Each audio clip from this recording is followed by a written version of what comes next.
Good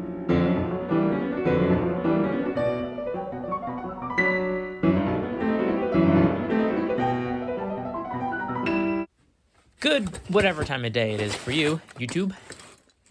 Remember this? It's my Braun 7000 Lumen Superlight from Hobo Fart, bought 3 months ago.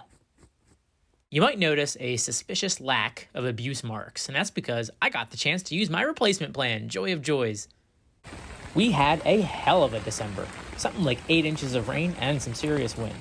It's the perfect time for me to break out my quote-unquote real flashlight. Problem was, it shut off every 5 to 30 seconds when I needed it most, and when I turned it back on, I only got a few more seconds of light before... It did this on high, it did it on medium, it did it on low, it did it in seizure mode, whatever. Full battery and all. And when I tried charging it, the indicator flickers unless I hold it just right.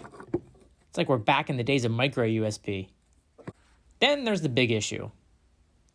Jesus help you if you put it in your bag and the power button somehow gets bumped and held for a few seconds, which of course turns on the retina blaster mode.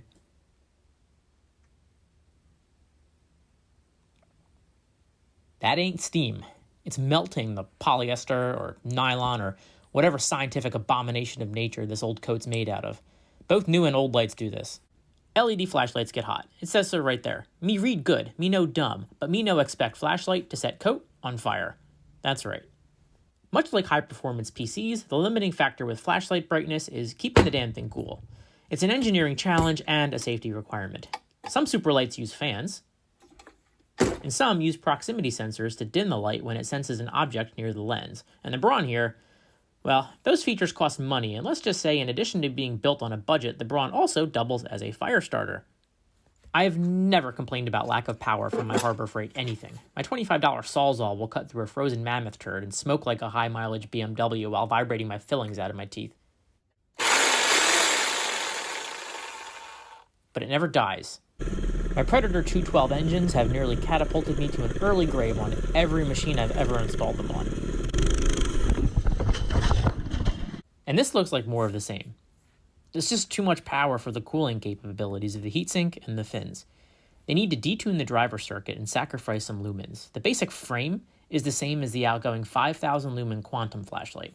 They juiced it up without improving the cooling, and now look. Harbor Freight usually owns up the dangerous stuff. My trailer tires got recalled, my jack stands got recalled. I would probably steer clear of the Braun? Quantum? What is it? Yeah, the Braun. The Braun 7000 lumen flashlight. No good. These sucked anyway. Be gloves or be mittens. Don't try to be both. That actually melted the lens. I thought it was just... Ow! I thought it was just melted fabric, but that's pieces of lens coming out. I don't know how these replacement plans work. I'm going to go back, get a third one, and try it in the store. Maybe they'll just give me my money back to get rid of me. I'll go buy a Sofern or a ThruNiter, something better.